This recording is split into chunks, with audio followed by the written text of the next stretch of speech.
For full episodes as they air, listen to Rants Hollywood Talk on Stitcher, Apple Podcasts, and blogtalkradio.com/GrantsRants.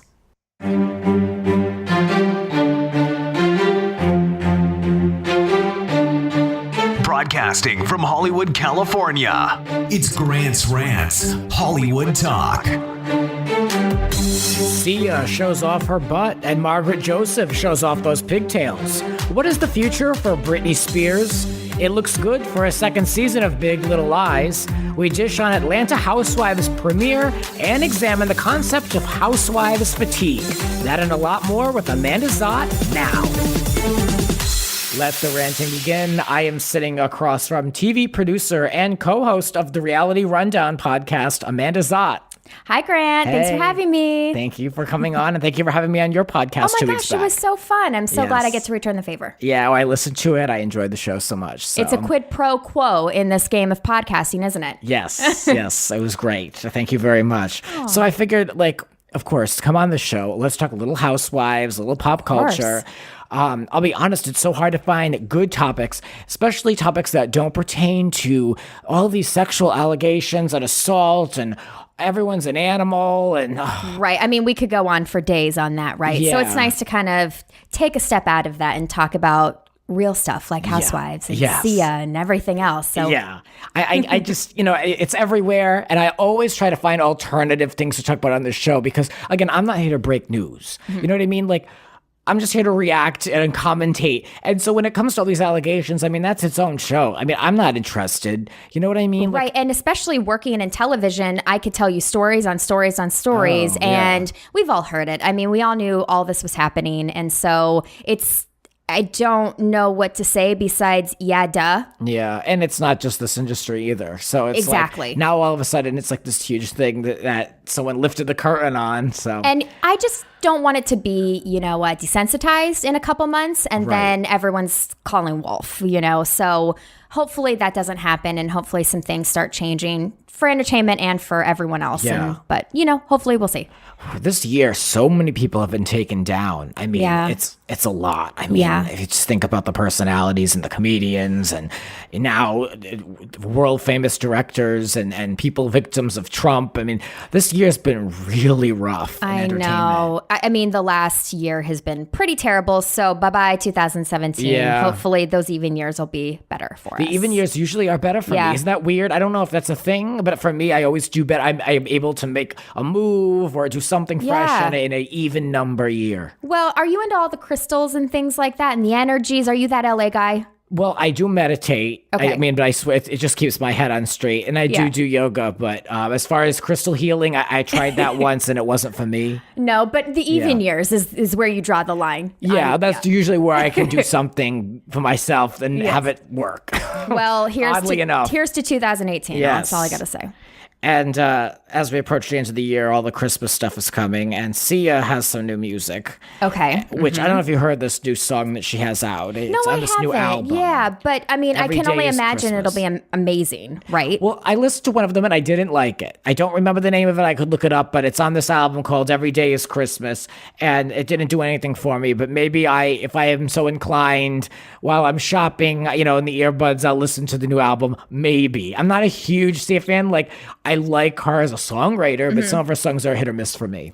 Yeah, I mean, she's been kind of under the radar for me over the years. I mean, I saw the James Corden, Carpool Karaoke, and I was like, oh my God, I totally forgot how many hits she actually has. And they're just ones on the radio where you hear them and you're like, I like the song, but you don't really remember it. You don't really know who it is, but I do like her. And I mean, any Christmas album I think is going to be cheesy yet okay, right? I mean, you're going to put it on in the apartment and listen to it and it'll be a-okay. So I'm all for new Christmas music. I'll be honest, I'm so tired of hearing the same things, true. The same staples. But Mariah Carey, you just always listen to. You never stop listening to Mariah Carey, All I Want for Christmas. So Sia, she's like typically very private, she hides her face. So the paparazzi got a picture of her naked from behind, and she was not aware of this, so she wasn't hiding. It's not like she was taking naked pictures on her phone and they got leaked. Like she had no idea they were being taken. So she tweeted, "Someone is apparently trying to sell naked photos of me to my fans. Save your money. Here it is for free. Every day is Christmas." Right. Promoting that album. And you obviously saw the pic, right? I did. She has a really good tush, I must say. I know. I didn't know she had so much junk. I mean, I always thought she was this little tiny girl, but Right. what's funny? Like in true Sia fashion, her face still isn't showing. Of course. It's from the back, Yes. and she has a great hourglass figure. I'm digging it. Do we know where this was taken, though? I think she was on vacation. I heard that she was on vacation. She stepped outside to put her bathing suit out and then go back in, which we thought we're all guilty of in a way. I guess, right? So, I mean, regardless, they violated her privacy. Right. So I'm glad that she nipped it in the bud. And now no one's going to buy those photos because she spoiled it. And so good for her. At least she got ahead of it. So, And I mean, that's kind of what I think all these celebs should do when there's like a sex tape or there's a naked picture or pregnancy post, aka Kardashian clan, I mean, like they should just promote it rather than having paparazzi try to like steal those shots and like sell it. Why don't they just announce it and just be done with it? So I like what she did. I'm wondering though, like who is it a magazine? Us Weekly? Like, do we know who it is? Or she was just like nipped it in the bud and it was done? It looks like it was just a photographer who was trying to sell them. But what I will say, I looked her up in the Google News top stories, and the top 5 articles for her were about her album. And then towards the bottom were these photos. So good for her, Right. Because if they did sell and leak or whatever, then that's what she would be known for right now. But because of her action, she's now able to, be forward about her album, and it's like that's what's trending over her behind. So she was smart to do that. But let's be honest, any press is good press. So even if it was an expose on her tush and those 14 additional photos that supposedly were going to be leaked, it would have been fine. Yeah. I don't know. I don't really think of her that much, but I kind of like her. I like that there's an air of mystery about her. I like that she's an older chick, too. Yeah. So she took care of it. Yeah, she did her thing. Yeah. So loving the lump, Sia. Let's talk about Britney Spears. Oh, let's, please. And I love to bring her up whenever I can. So I'll never forget where I was when I saw the Instagram painting video of her out on her veranda. And, I just kind of took up painting myself. So I'd like to say that, me and Britney have yet another thing in common. Very excited about this. I loved the video. Did you see this Instagram video? I did, of course. Yeah. Yes. And what can't she do? Oh, exactly. That's all I got to Yeah. say. She's multi-talented, multifaceted, and I love Britney. I've loved her since the day she came out when I was in high school 14,000 years ago. And so I can't get enough of her. I know. I love it. I mean, it's everything. So this Instagram video is nothing new, but there was an auction at the Venetian for Vegas Cares. And this is where the painting the infamous painting on Instagram was sold at an auction. There was a lot of art pieces there that were in the memory of the Las Vegas victims of the horrible, terrible shooting. And I will say, Britney she doesn't get much credit, but she is a philanthropic queen. She really does a lot to give to these charities, and she raised $1 million from ticket sales from her show to open up a cancer hospital or a wing or to attribute to a children's cancer facility. So, I mean, I just have, obviously, like, there's nothing she can't do. She hand writes fans' birthday messages. She's just so sweet. Though, I mean, I just feel like she's kind of in the Michael Jackson-y, like I feel like they're kind of Peter Pan, like they've never grown up necessarily because they were so big when they were young. And I know Michael Jackson did a lot, and she's kind of in the same, like they're just so like, just not childish, but I really like that she gets that, and she's not super snobby, and she doesn't have to do any touring, and she really loves her fans. Exactly. So it's still I say that all the time. She doesn't owe anybody anything. Nothing. Yeah. But yet she's still doing it, and she's wrapping up her show, which I'm devastated over because I wanted to go one more time. I know. But it's the way she does it with 3 weeks on, 3 weeks off.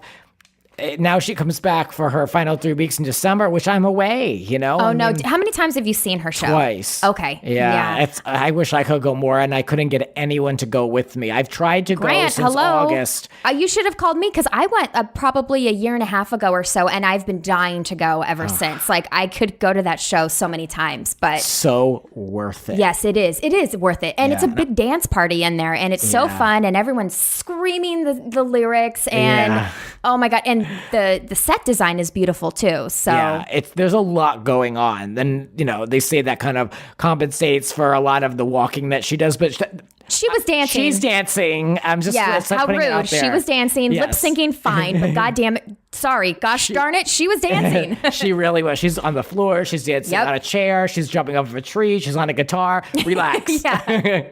But so super loyal to her. So Robin Leach, who is famous, I guess most famous for hosting Lifestyles of the Rich and Famous. I have no idea who he is. He got this painting for $10,000. I mean, it's very amateur, but who cares? It's Britney, bitch. Yeah, you know what I mean? So lucky. Robin Leach, I mean, he knows what's like super glamorous. And so if he bought that, then it must be quality. Yes. Yeah. Oh, totally. So I mentioned how Britney donated $1 million in ticket sales to the Nevada Childhood Cancer Foundation. Amazing. So then this last Thursday, again on Instagram, she's painting, and I love it. She's on her deck in a bathing suit, just in the middle of November, just painting away. Well, she's in Vegas too, so it technically doesn't really get hot there. That's typical true. Britney fashion, wearing no clothes as per usual. I love it. She never, like you said, she never grows up. She's always like at a midriff, mini shorts, like the belly button ring is still there. Oh, God bless her heart. I mean, she's 35. A lot of people think they have this notion because she's been around for so long that she's so old, and because she has these kids, but she had those kids young. Right. Madonna, I guess, did really well in her 30s. So Britney's in that age group, so don't count her out. No, she will come back. I mean, she's been doing stuff for years and years and years, just kind of again flying under the radar, but to her fans, she's everything. Yeah, I need her back on the radio though. That's the thing. Like when Make Me came out, it was on the radio for like a week. Like I just want her mainstream again. It makes me feel young when she's on the radio. You know what I mean? Oh, it does. Well, then, you have your Selena Gomez's and your Demi Lovato's. Like, I guess it's time to, have them have their spotlight. But she's just, she's timeless. Oh, amazing. Iconic. She's an icon. I say it all the time. Icon, living icon. So she was shooting a secret project on Friday, and I wish I knew what it was. I put an Instagram story up. Oh, really? I went to the back lot at Universal just to see if it was at that lot, because I thought maybe it could be like at any of them. Right. But I said if it is at Universal, I'm going, and there wasn't anything going on. But I'm very interested to know. A lot of fans speculate it's just for another perfume, maybe for the holidays. That doesn't do anything for me. I know, right? Well, I mean, are there any viewers that might be able to give you a little inside scoop? I don't know if well, anyone knows then of they anything. need to text you, and they need to tweet you and IG you, and they need to tell us what's going on. I know everyone's like going crazy trying to find out. At the time of recording this show, we don't know, but I need to know. So what else happened? So Larry Rudolph, her manager, supposedly said that she's taking an extended break and that she's going to come back in 2019, but she's taking 2018 off. I can't imagine him going public with that information, though. I mean, what is she going to do for an entire year? I mean... Like a break from what? Like, I love her, but a break from what? A new album? I mean, is that, a break from what? Because, I mean, she seems to be pretty chill. I mean, she's 3 weeks on, 3 weeks off. She has a huge home, obviously, and I don't know what she needs to do. But unless that's a new album or she's redoing her show, which would be amazing, then that's what they say. Yeah. I'll be okay with it if on January 1st, 2019, she opens up with a brand new show. Then I will give her the year to prep. But I need something from her. You know what I mean? Maybe we'll get some teases over the next couple months. Who knows? And, not for nothing, but I will say she is 35.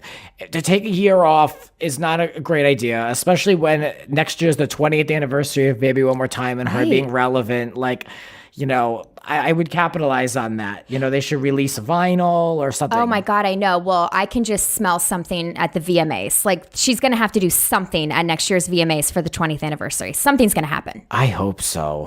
I don't think her team is as on it as they should be. But I don't know if it's her team, but just as a producer, like that, my mind's already spinning on what she can do for the anniversary. So God. there's so many So much shows. content TRL's coming back, by the way, on MTV. It is, yeah. So the VMAs, I mean, there's all these opportunities that she can, slip herself into. So who knows? Yeah, we need a little bit more from her next show. I'm not okay with this break. Not happening. All right, let's get into my rant of the day. Okay. Grant's Rant of the Day.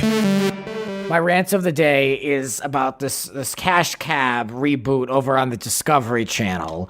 I forgot all about Discovery Channel, by the way, and I mean that with full shade because I didn't know they were still on. But apparently they have to bring this show back, so they can't be doing that great. I don't know anything, but if they're resurrecting this, on December 4th, Stars will make a, quote, surprise element on the show that Ben Bailey is coming back, and I wrote full of D-list celebrities. Right? I mean, it's like Cash Cab circa 1990, I mean, I don't know. I mean, when a show has to come back and that's their reboot, like they're really reaching at this point. And it's just like a special, or is it coming back the whole time? It's just these Sounds episodes. like a full return because there's like a list of people. I never cared for the show. My mother watched the show and I never cared for it. I'm not too much of a game show person. I love like The Price is Right and some primetime ones here and there. But when it comes to Cash Cab, I thought it was so lame and it wasn't interesting or novel to me. It never appealed to me. So I didn't even know it was off the air. But I was glad to know that it was off for 5 minutes. But like everything else, it has to come back. I know everything old is new again is kind of the theme of television, and that's unfortunate, especially coming from like a TV producer development perspective. I mean, just let other people have their moment to shine, and rather than bringing back, let's reboot it and let's bring every Marvel movie back ever that was ever created. Yeah. Like, oh my God, just stop, Well, now they want to bring back Supermarket Sweep. They haven't found a network for it, but the production company, like, it was owned by like the show is owned by these older people, and so their son is trying to bring it back as like a franchise or whatever. And I don't know what they're going to do with it. But you talk about old and had its time. Like, that was a fun show. But it was a fun show. You get those turkeys. You always get the turkeys. I would be back on that show in a heartbeat. But Cash Cab, I mean, boring. Sorry. Who are some of the people coming on? Matthew Perry, which is like, Boring. again, 1990. Boring. We have... Matthew Perry will probably do anything for money, just saying. It's weird, though, because Jeff Garlin and Susie Essman, they're both from Curb Your Enthusiasm fame. Yeah. And I do love them, but it's just like, you're on Curb Your Enthusiasm. Like, why are you going on a game show on Discovery? Like, it doesn't make any sense. So that's very odd. Brooke Shields, right? Oh, another one who will do anything. Yeah, I guess her isn't Crest Tori commercials. Spelling? Where's Tori Spelling on this list? She'll get in a cab for $10. Grant, you said it, not me. Where is she? Yeah, I know, these are Brandy all, like, Glanville. I mean, Jesus, let's just know. have everyone D-list. Well, it sounds to me like these are local New York people who are kind of hanging out and are easy and accessible to schedule. They don't have to fly anybody in. I don't know who some of these people are. I mean, I know Gilbert Godfrey. I mean, whatever. Yeah, it just like, He's not really a huge get. I mean, I'm not going to like DVR it for Gilbert. You know what I mean? I don't know who Dave Foley is. Isn't Dave Foley the guy from, isn't he Uncle, from Full House? Is that, no, that's Dave Coulier. Yeah. Oh my God, Dave Foley. I don't know. Let's Google him right now. I'm looking him up. Oh, not very good looking. What's he been on? Tell me. Well, he's a Canadian actor and comedian.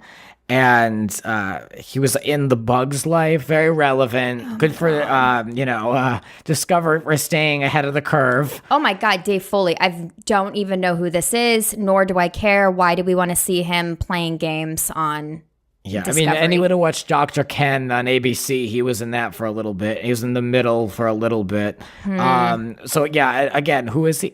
I mean, when it comes to Cash Cab, I won't be watching this. I want to know what you thought about it because maybe I'm in the minority, But I mean, it's just a show. It wouldn't appeal to our demo. You know what I mean? No. Again, my mom watched it as well, and I've seen a couple episodes when it first came out years and years and years ago when I was still in Phoenix, and it appeals, I think, to that older female audience, of course. Yeah. And so, it's not. It seems too constricting. I don't like the lights. I don't like the who lights cares, either. You know, it's like hokey. And for that matter, like if they're not giving you like A, B, C, D, it's just like, oh, it's basically like you're in a trivia bar night, you know? Right. So I don't know. The stakes really aren't that high for me. Whatever. It's a pass. Mm-hmm. Well, this has been my rant of the day. That's my opinion! So let's get into the Real Housewives of New Jersey. Margaret Josephs is on. She's been in full swing since she stepped into episode 1 this season. She was over on Watch What Happens Live this week, and she was defending the pigtails. Her mom was there. She seems to be having a good time. How are you embracing Margaret into the Bravo universe? I mean, I'm kind of indifferent to her at this point. I don't mind her. And I don't hate her, which is a good thing, because usually I'm pretty like I love them or I hate them. Mm-hmm. And at this point, I think Siggy has lost her gosh darn mind. I really do. I don't know what I don't know why she hates her. I don't know why she wants to pull her pigtails out of her head. Like, I don't get it. Yeah. I'm rolling my eyes on the other end of this microphone. Yeah, it's insane. And I think the pigtails... At a certain point, when you get to be a certain age, coming from a female perspective, you just don't wear certain things and certain hairstyles and certain clothing.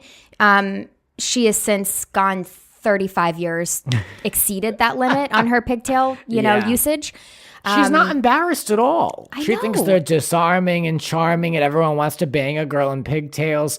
That you gotta watch was out. So weird. Yeah, especially now with all these people going after young people. You know what I mean? Like it's like. You're pushing it with like how, because girls wear pigtails. Exactly. So, it's not something that you want to say is bangable. You don't want to sexualize pigtails. No. That's what little 5-year-old girls wear. And you're right. That's creepy. I never thought of it that way. I mean, I'm sure she didn't come from that way. And I think she's a normal girl and, whatever. She has every right to wear them. But I don't know. To me, they're not as appalling as some people are finding them, though. I mean, like, they showed the reactions of people on Watch Up and Snap. They all thought it was ridiculous.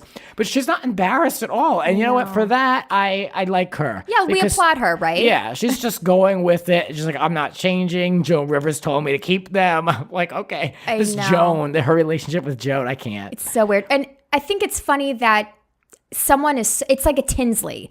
She's so set in her ways as being that cutesy girl that wears those flowery dresses, the wavy Gisele Bündchen curls, and she will not change. And at a certain point, you're just like, again, roll your eyes, like, just grow up, try something new, like, everyone's doing it. Mm-hmm. So she seems to have an alliance with Danielle because she's in the press. She keeps defending Danielle. She defended Teresa, of course. She knows not to cross her. I think she knows that is to her help to stay on this show, whether she feels that Teresa's a good mother or whatever. I'm liking her. I mean, look, Jersey to me, I said it on your show, the Reality Rundown podcast, that Jersey to me is a real tough sit through. It's tough to sit through. It's improved. I mean, this season I'm actually enjoying to a degree. I'm not bored. We're not looking at things from 2011. Like, we're moving forward, even if it is nonsense. So I'm okay. Like forward. Let's keep this going. But I'm liking her on this show. I think that they could use somebody else too on this show. I think that it's okay, but it's very Dolores and Siggy heavy, and they're weird and not really fun. So I'm just kind of struggling with them, especially Dolores. Each episode, I think she's looking worse and worse. Really? Not physically, but like in her behavior. Yeah, I mean, both of them have literally gone 180. I don't know what happened, because it can't just be Margaret. There's no way it's just like, oh, Margaret's created all this drama. But her and Siggy are... I don't know. They were so sweet and I really like them. I mean, Dolores, I don't mind because Frank Jr., I mean, hello, Juicy. You know, like I can look at him all the day. But Siggy is just, I can't stand the crying. She's just too out there. Like I'm kind of over her. And, you know, it's interesting because my friend Michael Cimino is one of the producers on Real Housewives of New Jersey. And, you know, shameless plug, he came on Reality Rundown. So check out that episode. But he did cast her. He cast Margaret. They needed a new cast member. He went out and found her, and she was obviously super eccentric, and she had pigtails, and she wore them proudly. And so obviously that's like a slam dunk for, you know, reality TV. So, you know, he talks about, you know, the episodes and everything, and it doesn't seem like too much is going to happen in the future. It doesn't, I don't know. I think this is it. Yeah. So. But I found myself more and more with Housewives across the board looking forward to the reunions, and I think that's where they can change the direction of these shows. Like, I mean, OC, this reunion is paramount. I've said it on every show. Anyone who's listened to me, there wasn't a broken record at this point, but it's so important for those women to show out and to fix things or to have certain conversations if any of them want to have a future besides Kelly Dodd. She's the only one who's secure. And I don't know any of this. This is all speculation, but as far as a viewer, she's the only one I think who should remain on that show until they figure some stuff out. I mean, I don't want to see anyone let go other than Peggy and Lydia. They can go Peggy, tonight. By Lydia. Oh my God, I can't. And Vicky, I'm sorry, I'm done with my storyline on her. I've seen her since day one, literally day one. I saw that show the second it premiered on Bravo back in the day, and I've had my time with her, and it's time to say goodbye. Well, her daughter and her son-in-law are moving. Did you see this? And now apparently it's because of her. Oh, I didn't know it was because of her. I assumed that, because we just talked about this on my podcast also, we kind of went down into the basics on it, but I assumed it's because he's in the military and he got, you know, put on another base. Yeah, he said on Instagram, and I'm paraphrasing, was something like they're moving on to a quieter life and to better their family. And apparently, as someone pointed out on Twitter, I think it was Emma, my friend who's on the show for doing New Jersey last episode, I think it was her, said that he said that he said, we've tried with her, or we've really tried to make this work, and it's becoming a problem. Like it was something foreshadowing a falling out or something. So... Wow. Well, Ryan's he's a case in itself. I mean, he's a little weird, and I mean, those military guys, don't kill me, guys, but like the military guys, like I feel for them, and I know there's a lot of PTSD going on, and he's an odd duck. He's just something's off with him, and sometimes I feel for Brianna, unfortunately. Yeah. So I know she's caught in the hellstorm over there. Yeah. So let's switch gears from one pack of ladies to another. Big Little Lies on HBO. My sister told me to watch the show, and I'm so glad I did. Nothing new. There's nothing, you know, the show aired, whatever. I mean, we're not going to recap it from the beginning of the year, but there's been a lot of discussion. You know, the show won 8 Emmys, a lot of discussion about a second season, and now it has not been confirmed by HBO, but it looks like more than not that they're going to move forward. Well, I was the same way. So I kind of held out a little to watch it. And then everyone was like, you have to watch this. And so I became super addicted. But in true Amanda form, I don't like surprises. And so I ruined it for myself. And of course, saw who the murderer was and I knew it. I mean, you could kind of tell. I saw the first episode without knowing what was going on. But I love it. And I heard her rumblings, of course, that it was coming back for a season 2 as well without anyone confirming it. So I'm very excited. I can't wait. Yeah. And listen, I mean, it's so amazing because, you know, I'll play this card. Being a woman in this industry is rough. And I'm glad that there's almost an all-female cast, you know, that they're the main lead stars. And I'm super excited. And they won 8 Emmys, and Handmaid's Tale was right behind them with obviously a large female cast as well. And it's amazing, and brava. Yeah, I really want this show to come back. I heard good things for doing a little digging. So I think that it will ultimately happen. And what's her face? Reese Witherspoon has taken herself out of a movie, they say, to make time for this. She was cast in a Fox film, and now she's opening up her schedule. You know, this is all speculation, but that she could be working on season 2. So TV Line reports that they're going to go into production in spring of 2018. So that's right around the corner. So that must mean that writing is happening, I would assume. Oh, absolutely. So, yeah. And it was based off of a book, correct? Correct. So did the finale cover the whole book, or did it cut? They said it did. Okay. They said it covered the book, so then they were like, well, what do we do next? But they've have these amazing three-dimensional characters and families. I'm sure they could. I hope that the author of that book is consulting, like, for real, not just getting a consulting credit. Like, this is his creation, this is his mind. So I would love for, him to have a heavy hand in the story, and hopefully it's not just a bunch of Hollywood execs like making, giving, just trying to write for Emmys. You know what I mean? Like, let's write for character first, you know? So we'll see. I was a big fan of the show, and I love a good miniseries because it's just tight and succinct and strong. Right. It has a beginning, middle, and end, and I enjoy them. So we need more stuff like this, and especially with this cast. Oh my God, I know. I was just going to say the star power is insane. And, just having like Nicole Kidman and Laura Dern and like these huge powerhouse women to be in a TV show. Like, remember 10 years ago, even 5 years ago, it was like TV, ew. Like, they were only doing, like, even Reese Witherspoon, the only time she ever did a TV show was when she was in Friends and she played Rachel's sister. And that was, 20 years ago? Yeah. So I love how TV, like where TV's gone. And it's cool to see Nicole Kidman in a TV show. Wonderful. Even if it's a miniseries, but still, it's a TV show. Yeah. But Oh, totally. Yeah. I'm in for it. So I don't know. We'll keep you posted over here. So when we come back, we're going to be talking more with Amanda, and we're going to be looking at the Atlanta premiere over on Bravo, and we're going to learn a little bit more about her, that and more in a moment. Now this.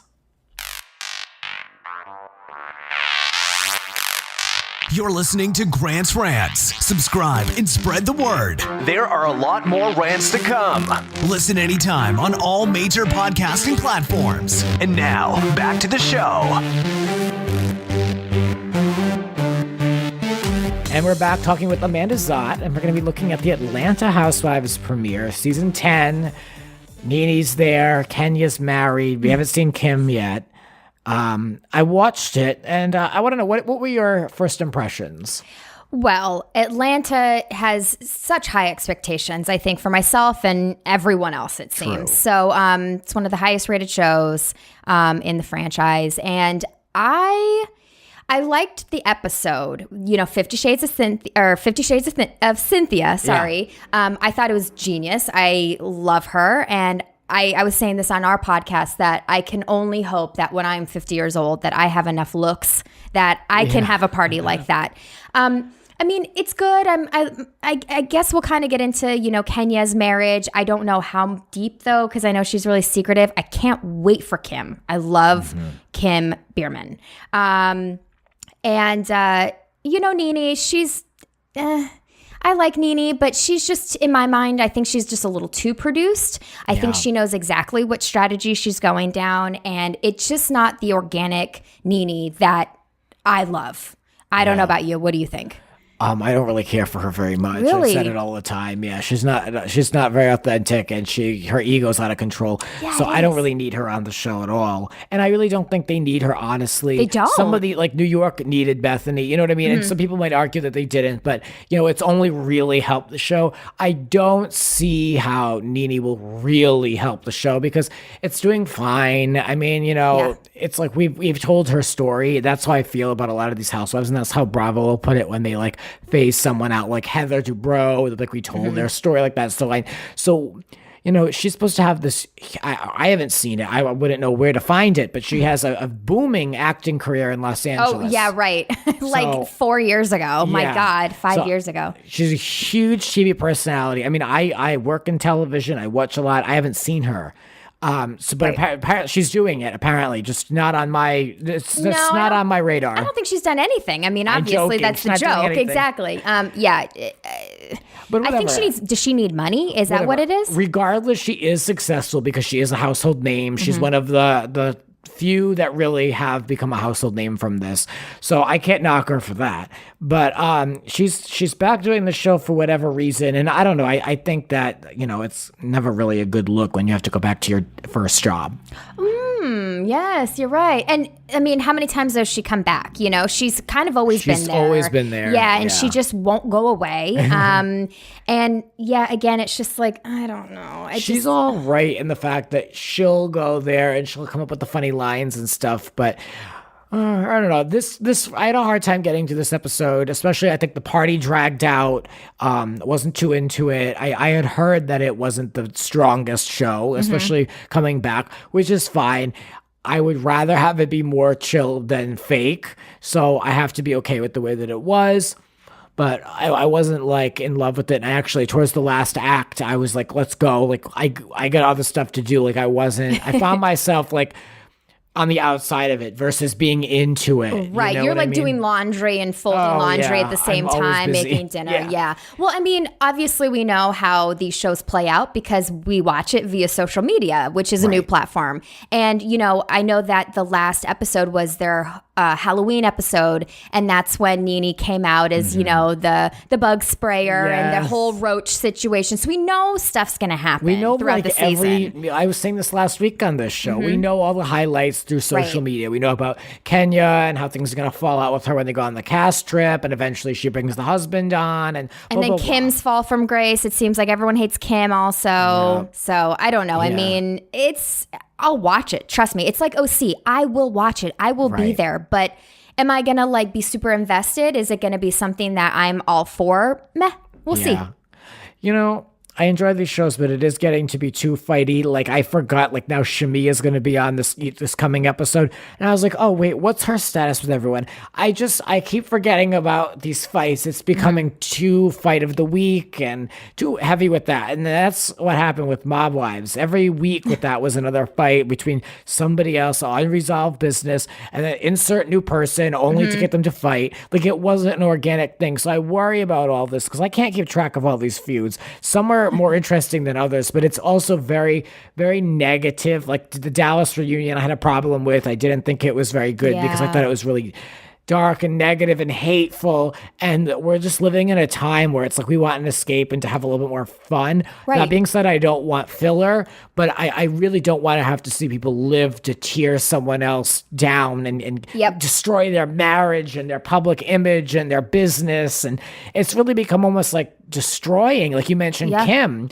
Like, you know, Kim's going to take a beating. Like, you know, I don't really want to see anyone be destroyed. Yeah, like these are rape accusations as of last season, you know, on Atlanta. Yeah, like this isn't, this isn't.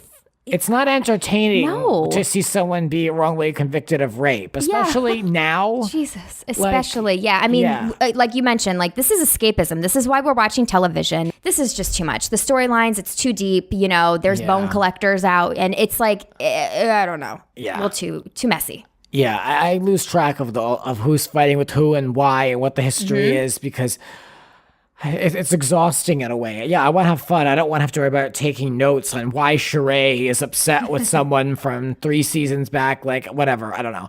But Atlanta is what it is. I'm going to keep looking at it. But, you know, I'm glad it's on, but it's a lot. I mean, I'm just housewived out, to be completely honest. Well, yeah, there's 4 of them on currently right now. I mean, we're going through reunions on Dallas and coming up on OC. Then Beverly Hills is coming back in December. So it's just like constant housewives all the time. And and I love them, but it gets for me, I'm in too deep with all these shows, and it gets tiring. Like I'll be very honest, and I put this out on Twitter. Like I really don't know if I'm ready for Beverly Hills. Yeah, I'm not really looking for. I mean, Dorit, she just kills me. Like if we want to go into this, we can. But like, there's just something about Dorit and PK that like it's when it's emotionally draining to watch these shows. That's when I'm just like, why? Because my life is emotionally draining. I don't need to then escape into another mess. But that's how I feel about life. Like this last fall, this October was really tough, and I had a lot of twists and turns, and I wasn't in the mood for anything Halloween. I was like, my life is literally scary enough. Like every day it was like something else. So I really wasn't in the mood for any of this. So that's how I feel with this. It's like I don't need to go through any other drama through, the osmosis of the cosmic vibes of Vicky Gunvalson. Like, I just don't need it in my life, but I want to be entertained. And that's why I love Dallas, because Dallas is so over the top and so ridiculous. But the reunion is like, it's a tough watch. It's really rough. I don't know. I will watch Beverly Hills for sure, but they better have a good season. I put this also out on Twitter. You know, that promo that they've been teasing that they're going to release, it better be good. I'm just saying, it better be good, because I don't want, we suffered through Munchausen and Pantygate for, episode. Pantygate. 4 episodes of those things. So like, I'm concerned about Beverly Hills. I say it out of love and concern. So that's it. Anyway, let's talk more. Let's talk more about you. We had Paul on the podcast, so your co-host from the Reality Rundown, and we could talk a little about that and how how you kind of spearheaded that and what happened with that and what kind of direction you're going in with that show. So the Reality Rundown is a podcast that my co-host Paul and Matt, we all created. I met Paul at E! I'm a producer there. I produce award season, and Paul came in on the show, and then his boyfriend Matt joined. Well, because Matt was working in New York. They're both from Philly, and Paul moved here recently, and then Matt joined him. So then when we all got together, all we would talk about was Housewives and Britney Spears and all that world, So we were like, why don't we just start a podcast? Because we all have, our stories in the business on meeting these women and behind the scenes, stories. Totally. And we gab. And so we started it, I'd say about, 6 months ago or so. We're on our 11th episode. We'll air also this, today, the same day. We have Leanne Locken on for our second time. So she's dishing on, the part 2 of the reunion. And it does, like we mentioned, it does get a lot darker, especially for her. And it's just really fun. And our angle specifically is we talk with producers primarily of the shows. So we want to get that BTS look on how these shows are made, if they're real, if they're not, how casting works, fun little tidbits. We're not that type of show where we're super salacious and gossipy in any way. And now it's kind of fun because we've been getting into the talent side as well. So it's a mix of producers and talent, getting both sides of the story. So it's just really fun, to do on the side. Hopefully it'll gain, viewers, yours, hopefully as well. And so that's, it's just one of the things I do on the side. Yeah, so talk a little bit more about E! And these live events. I'm sure people would be dying to hear what this is like. I mean, I assume you're out there for these Oscars and these Emmys in the heat. Oh my God, yes, the heat. So I'm one of the segment producers on award season. So that includes the Golden Globes, SAGs, Grammys, and the Oscars. This is my 3rd year now. I go back in December. But prior to that, I also did TV Guide. I was doing all their awards as well. So I was just, a smaller role, obviously, but I was still out in the field in the truck for, Oscars and Grammys. And so I think it's like my 6th or 7th season on the award circuit, if you will. So it's really fun. We produce all of the segments, basically the entire show. Of course, we have an EP that puts the rundown together, but we go in for pitch meetings, and all of us, it's really cool because from PAs up to producers are able to pitch ideas. They go up to the higher ups and they get approved, and then we get assigned. And so we're putting together packages. So we'll go in the edit bays. And then, if we put together games or fashion hits or, marketing integrations, those are basically the main ones we produce. So then we do that all pre-production, and then we're assigned a position on show day as well. So last season, I was Kris Jenner's host. Which was super amazing and so fun. And I was like dead. I shouldn't be a fangirl right now, but of course I was professional. But it was really amazing because I love the Kardashians, as ridiculous as the show is. I've been watching them since day one. So it was really cool to work with Kris. And I just produced, I was there during commercial breaks. I prepped her on what was upcoming, what she should say. She kind of had some stories, especially about Kim and everything. And so we wanted to make sure those really fun anecdotal stories are in the show as comments. So we just do that. And we produce the Countdown Show, which is a lot of game and fashion hits. It's prior to the actual live red carpet show. Then we go into the live show with Ryan Seacrest, and then we have an after party. So it is a very long day. I bet. But it's super fun, and I love it. And I love Live World. Anything happens. You always have to be on your feet and be thinking ahead. And for that matter, like I don't have to do something taped and then edit it. So it's done. Once it's there, you are done with it and you move on to the next one. Yeah. That's great. How did you get into a position like this, specifically live alternative programming? Like, how did you land there? I mean, listen, I don't even know basically. Well, so I started out in advertising, actually. I was a copywriter. I studied advertising in school. I got my master's degree in communication focused in advertising, and I started my career there. I was in advertising for about 6-7 years. So I wrote all the ads, specifically digital. So I was writing websites and, click ads and things like that, organic and paid optimization for SEO. And then I just kind of got burnt out. I was working in Phoenix and, I wanted to move. What was I going to do in Phoenix for the rest of my career? I didn't want to be, just landlocked essentially. And it's also 500 degrees there. So I wanted to change. I finally moved to Los Angeles and I knew an executive producer. Shout out to Robin Radin. She was producing a show called Hollywood 411 at TV Guide. And she's like, do you want to just come and shadow me for the day? And I was like, yeah, of course. And so it was really cool to see how that worked. It was a weekly news entertainment show. We shot on Fridays, I think. And after the first day, I got a call like the next couple of days. She's like, do you want a PA? And I was like, I don't even know what that is. So I was like, yeah, obviously I'll come in and you're giving me a job. Yeah. And it wasn't like a normal PA where you're like setting up pop-up tents and refilling crafty. I did that. Yes. I know. And I've never done that, thankfully.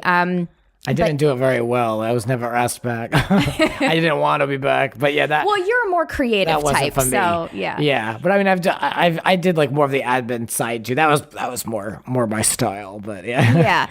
Yeah. So what were your responsibilities? Well, I was a producer PA, so I was pulling clips. I was much better. Yeah, exactly. So we were always on Radar Align and all Perez and just like putting stuff together for packages that we'd always hit on a weekly basis, pulling clips for packages that the producers needed, watching all the shows, making sure we weren't missing anything.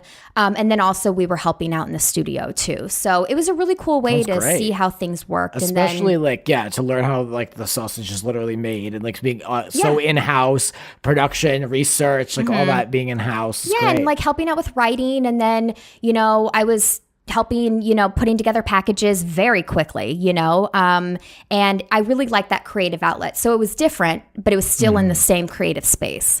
So I did that for a while. Then the show got canceled and did some stuff with the, awards season. I did a couple seasons of those and on TV Guide. At TV Guide, yeah. And then, I guess I shouldn't say it's unfortunate, but at a certain point, like you move to Los Angeles, you don't really know anyone. You don't have a lot of money saved up and you need a job. So one of my friends was like, they need a production coordinator for the Halo Awards, which is on Nickelodeon. And I was like, I don't know what that means, but fine, I'll do it. I need money. And it's the logistics side. It's the people, places, things. And again, I'm not going to be negative about it, but I really dislike that world. I didn't like the production side. And unfortunately, because I'm obviously good at everything, I was able to move up to production manager. And so once you know how this world is, especially in entertainment, like if someone meets you as something, that's all you're ever going to be to them. It's true. And so it was really, really, I was so burnt out. I worked on every show you can imagine, from Shark Tank to Victoria's Secret to Million Second Quiz in New York. I've worked on every show as a production manager and coordinator. And I was like, I need to get out of this space. This is not who I am. I'm a creative person. And so I was finally able to get back into the producing side as of a couple years ago. And I've really tried to, make a business for myself. And I'm really loving developing. I love the development side rather than just, like producing and getting props for stuff and putting together some packages, which I love. I've really loved developing shows and putting those together and casting them and selling them, which I haven't personally done on my own yet. But, I've been doing it on my own with producing partners, and then I've been doing it at a production company on and off. So it's really cool to see that side. What are some challenges that come with trying to sell a show, a unique idea? IP. Well, nothing's original. That's the thing. That's so true. Yeah, everything's an iteration or a spin-off of something else. I mean, I think I have a couple shows that I haven't seen before, but the problem that I'm encountering is personally, like by myself when I'm producing, I had a meeting with a really big, agency, and they told me straight out, they were like, well, you're just yourself. Like, you're just by yourself. Like, you're not going to go anywhere because you're not with a big production company or with a Bravo or with an NBC or something. And that's unfortunate and not cool in my mind. Like, it's so uncool in the words of Luann, I should say. Oh my God. It doesn't give you like, it's not like this city is anything can happen. Like the dream is like you come to the city and you can become anything and you're this little pipsqueak from God knows where. Yeah. It's not like that. And it's so frustrating because they're limiting themselves from an original idea or a fresh voice, new blood, whatever you want to say. And that's so common, especially in writers' rooms on the scripted side. Like, they just want to know what the last project you worked on. Yeah. It's like if you came in with a full long story pitch and they're just you, they wouldn't even bother. But it could be really good, but they just cut themselves right out of it. Drives me nuts. Yeah, and it's weird because, I mean, like, all the shows, like, I'll develop shows for production companies and produce them and everything, and that's okay. Like, I'm credible and legitimate there. But then when I'm on my own, I can't even get a foot in the door, and I can't get representation. And it really sucks. But then you don't want to work for a production company, give them your original ideas, because then you don't own it, and the company owns it. So it's just like this, you're SHIT out of luck regardless of where you go. So, I'm still trucking along. I know, and it's so tough. Who knows? These production companies, things can die so quick, and then it's not your own. And then it's real interesting how quickly your idea had nothing to do with you and it was somebody else's idea. Oh my God. And, I can't, I won't say which shows, but I kid you not, Grant. I have seen segments and specific shows that I've pitched to production companies and networks that are now on the air, and I have nothing to do with it. So I want to let you know that actually happens in real life. They steal your ideas, and it's unbelievable. And even if you register with the WGA, you're kind of out of luck. Yeah. I mean, it is what it is. I was at a production company, and towards the end of my run there, they implemented these monthly meetings where we had to go in and we had to pitch to one other assistant who worked in like business affairs. I was the development assistant, but we had to pitch to this business assistant, and we had to present fully fleshed out pitches, as well as a one-page, on its own, one sheet, with the images and the research you've wanted to, to use. And, obviously, I didn't give these people my good ideas. What motivation would I have to give them any type of insight? So I give them like ideas of like stupid things like following like popular upcoming DJs and like the music circuit at festivals. Like, I'm not going to tell them like, sure, go figure it out. Like, I'm not going to give them my good ideas because I knew that it would like these traps, It's like, luckily I knew not to say anything. Because you never give your best ideas, especially to another company, and then you're being an assistant. So what type of clout do you have? Exactly. Yeah. You're like, thanks, pat on the shoulder, kid. Yeah. And other people were like, oh, this is going to get me noticed. I'm like, no, it isn't. Not in this business, boo. No, it won't. They're not worried about what mind this came out of. Yeah. So I really hated those meetings, to be completely honest, because I felt like I was being set up, and you had to have all this information. You had to present this stuff, and it was going to go, the good ones will be floated along. I was like, oh, who cares? Like, it's set up very odd. And so now I'm at this weird space in my life where, I made this huge change from, Phoenix. I grew up in Phoenix and I was a writer, and then I made the jump to TV, and I've more than worked my way up, in the last 6 years I've been here.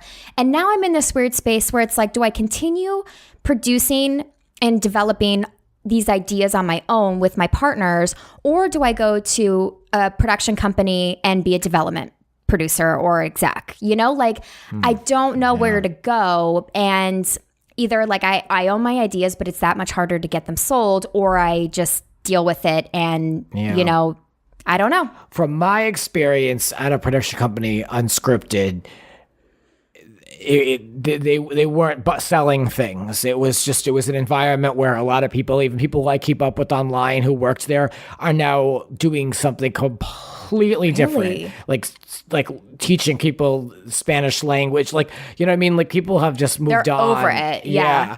So I don't know if that's the energy that you want with your creativity. You know, I don't know. I'm not speaking for all of them. This is from my experience of people that I've seen that have moved on. I just didn't see them selling shows. It was almost like the heyday had passed. Mm-hmm. Well, yeah, and you know what? I hate to say it. You know, it's interesting. A lot of times, I know for a fact that, because I've seen this and I've been in this, you know, this space where it's not, no one's really developing their own ideas. Either they're bringing people in, like independent people in that have obviously have credibility and have EP'd and sold shows before, or talent is coming to the networks, and the networks are going to these production companies saying, Build hey, a show around this Grant person. wants to develop a show.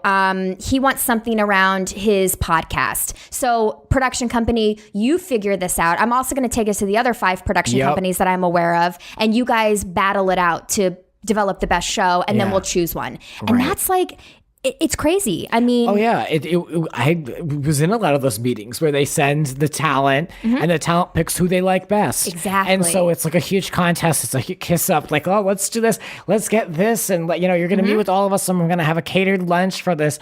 And they're vying for this talent because that's the way they can remain relevant at these networks, because they're just not selling shows. No. And it's weird because, like, we were talking about the movie industry where they're just like reiterating how many Marvel movies can we have? You know, like, there's nothing original. No one's taking a chance. It doesn't even appeal to me. I haven't been to the movie since February. Really? What was the last one you saw? Well, La La Land. Oh, yeah. I mean, but that was an original. That's amazing. Like, I'm surprised that got through, to be honest. I know.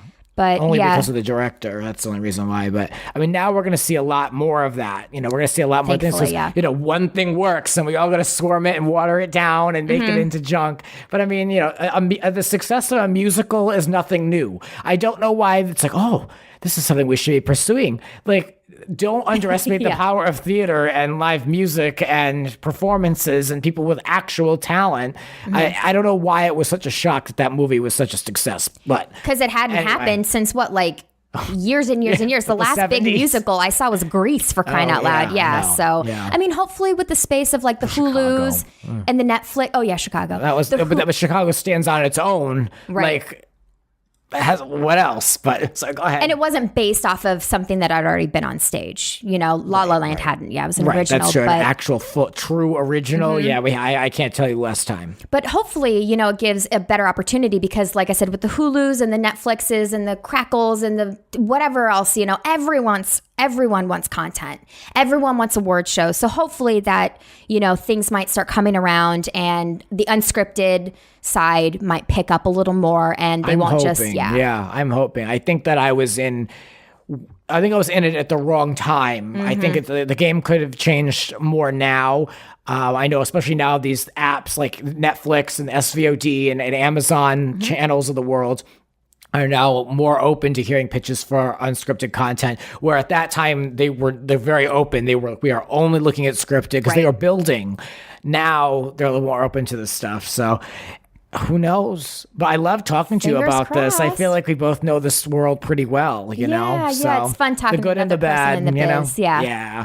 So where can we find you and anything else you'd like to promote? Oh, yeah. Well, of course, the Reality Rundown. Yes. Watch E. Please watch award season. So I'm on Instagram. I'm not like a big person by any means. I have like 600 followers. I'm just a regular old gal. It's Zotterpop, SZOTTERPOP, like Otterpop, Zotterpop. My last name's Zot. Yeah. And then, of course, I got my new little puppy. Her name's Cherry. She's a mini dachshund. And you must follow. If you like cute dogs on Instagram, this one's one to follow. She's the sweetest. She's at Cherry the Mini Doxie. It's DOXIE. And so, you know, it's just a silly little page that her daddy and I, you know, create. My boyfriend's also in the business. He's a camera operator, works on Dancing and America's Got Talent and stuff. So, Yeah, we're, a little Los Angeles family LA with our new family, little the pup. business. I like it. And that's all I got. I'm not. Yeah. Yeah. Well, everyone needs another dog to follow. So look, I'm serious. There you go. Make Look her up. Cherry the Instagram Mini famous. Doxy. Yes. So this is great. Thank you for coming on thanks, so much. Grant. And we'll do it again. Oh, I'd love it. yes. Thank you. It was so fun chatting with you. Same here. Thank you all for listening. I appreciate you all supporting the show. And you guys can look out for a special Thanksgiving episode coming to Grant's Rants. Something to plan on while you're traveling. You can listen to it while you're traveling, flying on a train, in a car. So hopefully it'll make the crazy holiday travel, or if you're just staying at home, it'll make it a little bit more entertaining and manageable while the holiday season arrives. Here we are. So good stuff coming as always. We're done. Please leave. I'm asking you to leave. Thank you once again. Heather's telling us we got to get out of here, and I'll talk to you soon. More rants to come. This has been Grant's Rants. Support the Rants on Patreon. Follow us on Twitter @It's Grant's Rants. Cover art created by RHONJ. Voiceover by Aw Yeah. Original theme music composed by Alexander Arntzen. The Grant Michael Collection.